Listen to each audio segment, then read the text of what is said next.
بسم اللہ الرحمن الرحیم نحمده ونصلی علی رسولہ الکریم رب اشرح لی صدری ویسر لی امری واحلل عقدۃ من لسانی یفقهوا قولی اللهم صل علی محمد وعلی آل محمد کما صلیت علی ابراہیم وعلی آل ابراہیم انک حمید مجید اللهم بارک علی محمد وعلی آل محمد کما بارکت علی ابراہیم وعلی آل ابراہیم انک حمید مجید۔ تو دوستو بزرگوں، ہماری بات سیرت کے موضوع پر چل رہی تھی اور ہماری بات یہاں تک پہنچی تھی کہ آپ طواف کر رہے تھے بیت اللہ کا یا عبادت کر رہے تھے، تو چاروں کونوں پہ کفار مکہ بیٹھے ہوئے تھے اور ابو جہل ملعون نے آپ صلی اللہ علیہ وسلم کی شان میں گستاخی کی اور آپ کو برا بھلا کہا۔ تو یہاں تک بات پہنچی تھی۔ تو اس عورت نے جب ابو جہل کی یہ ساری باتیں سنی تو وہ عورت بھاگتی ہوئی گئی اور پوچھا کہ حضرت حمزہ کہاں ہے، حضرت حمزہ کہاں ہے۔ اور وہ عورت گئی اور حضرت حمزہ رضی اللہ تعالیٰ عنہ شکار سے واپس آ رہے تھے، وہ تھے ہی نہیں۔ تو وہ عورت کہتی ہے کہ آپ کو پتہ ہے کہ ماں کال ابی جہل، مقال ابی جہل، آپ کو پتہ ہے ابی جہل نے کیا کیا آج؟ اس نے کہا مجھے تو کچھ پتہ نہیں ہے، میں تو ابھی شکار سے آ رہا ہوں۔ تو حضرت حمزہ رضی اللہ تعالیٰ عنہ ابھی راستے میں ہی تھے، واپس آئے تھے، ابھی گھر بھی نہیں گئے تھے، راستے میں ہی تھے۔ اس عورت نے کہا کہ آپ علیہ الصلوۃ والسلام کی ابو جہل نے گستاخی کی ہے، آپ علیہ الصلوۃ والسلام کو دھمکی دی ہے، برا بھلا کہا ہے، اور حضرت محمد مصطفیٰ صلی اللہ علیہ وسلم کی طرف سے کسی نے بھی جواب تک نہیں دیا، اور حضور اکرم صلی اللہ علیہ وسلم خود صبر کرتے رہے اور سنتے رہے۔ حضرت حمزہ رضی اللہ تعالی عنہ کا خون کھولنے لگا، حالانکہ مسلمان نہیں ہوئے تھے، ابھی مسلمان نہیں ہوئے تھے، پر ان کا خون کھولنے لگا۔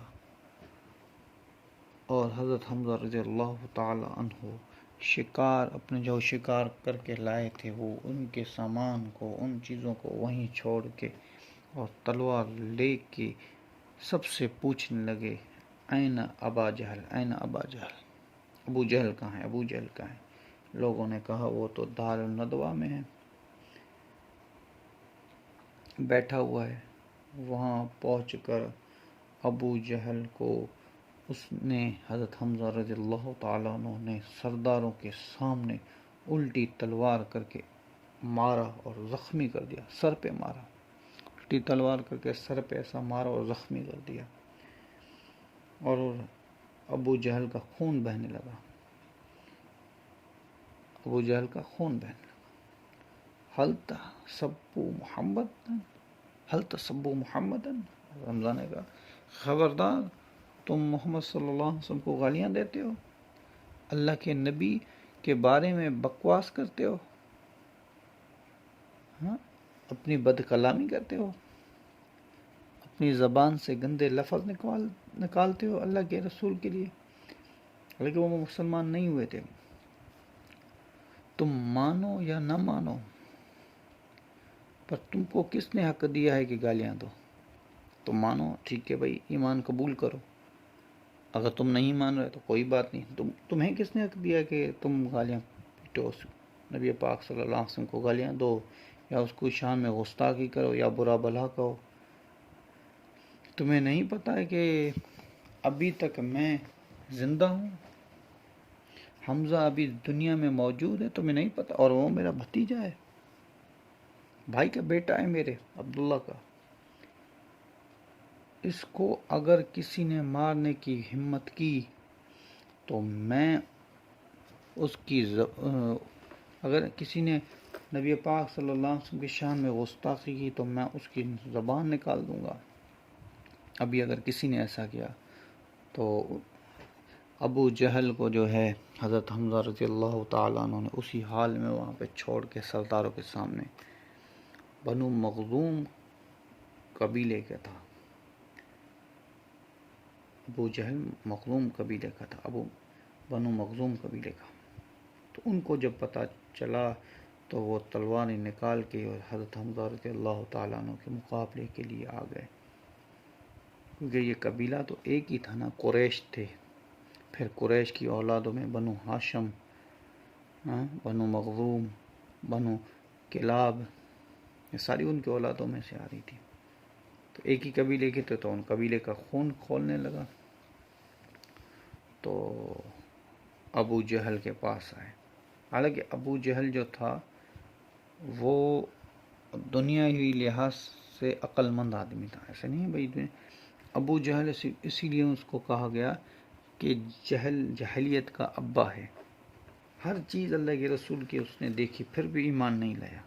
اپنی انا پرستی اس کو بہت تھی.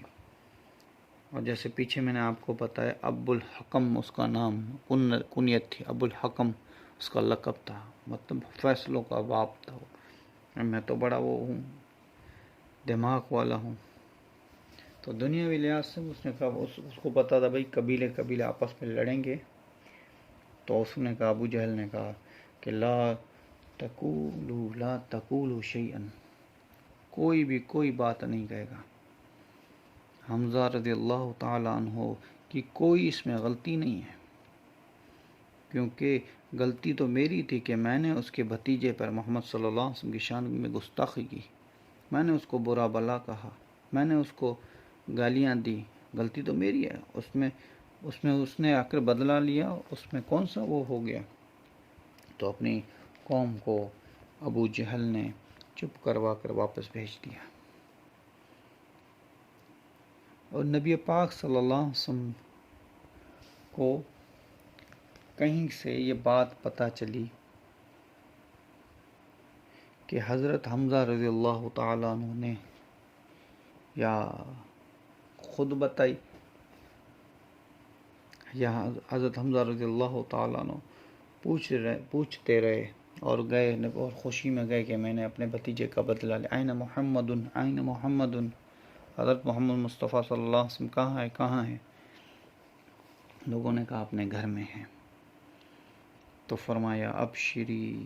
تو گھر میں جیسے گئے فرمایا ابشری یا محمد، خوشخبری ہو تمہیں اے محمد، خوشخبری ہو تو اے محمد، میں نے تمہارا بدلہ، میں نے آپ صلی اللہ علیہ وسلم کا بدلہ لے کے آیا ہوں، اور سرداروں کے سامنے میں نے اس کو مارا ہے، اور سرداروں کے سامنے میں بدلہ لے کے آیا ہوں. آپ کو خوشی نہیں ہوئی؟ تو آپ علیہ الصلوۃ والسلام چپ رہے. تو فرمایا آپ کو خوشی نہیں ہوئی کہ میں آپ کے لیے اتنا بڑا کام کر کے آیا ہوں؟ تو حضور اکرم صلی اللہ علیہ وسلم نے فرمایا حمزہ، یہ تو تم نے میری ذات، میں تمہارا بھتیجا ہوں، میری ذات کے لیے تم نے ایسا کیا. حمزہ مجھے خوشی تب ہوتی، اے میرے چاچے حمزہ، مجھے خوشی تب ہوگی جب تو کلمہ پڑھ کے مسلمان ہو جائے.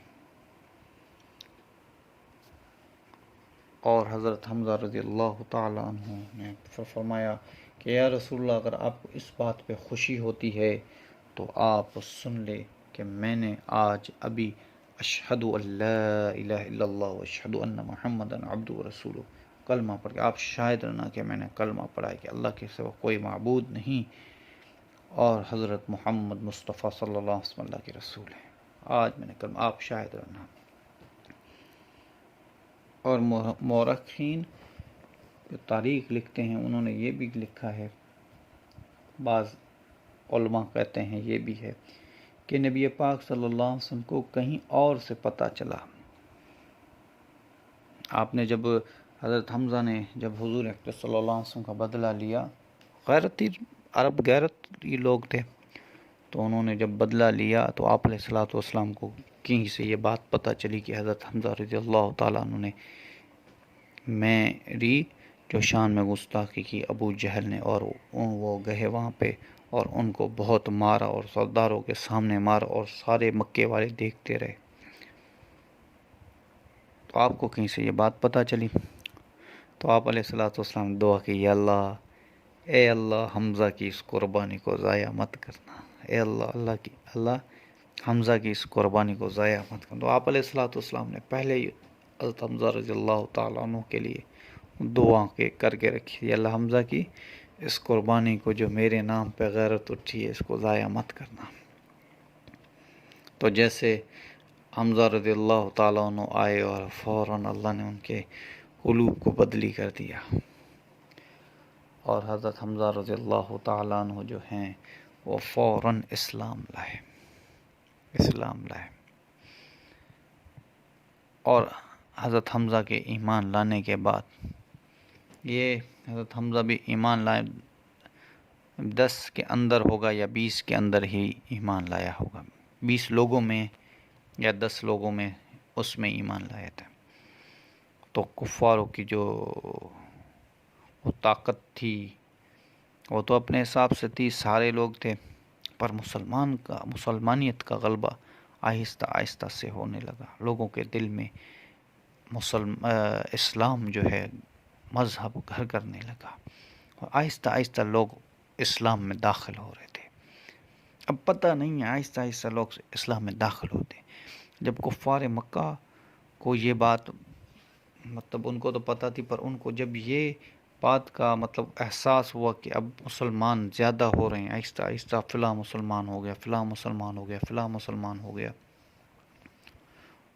تو وہ گئے ابو طالب کے پاس. چاچا نبی پاک صلی اللہ علیہ وسلم کے چاچا ابو طالب تھے، ان کے پاس گئے. تو انشاءاللہ زندگی رہے گی تو یہ بھی پورا ایک موضوع ہے. انشاءاللہ زندگی رہے گی تو آگے بھی انشاءاللہ سیرت کی بات چلتی رہے گی.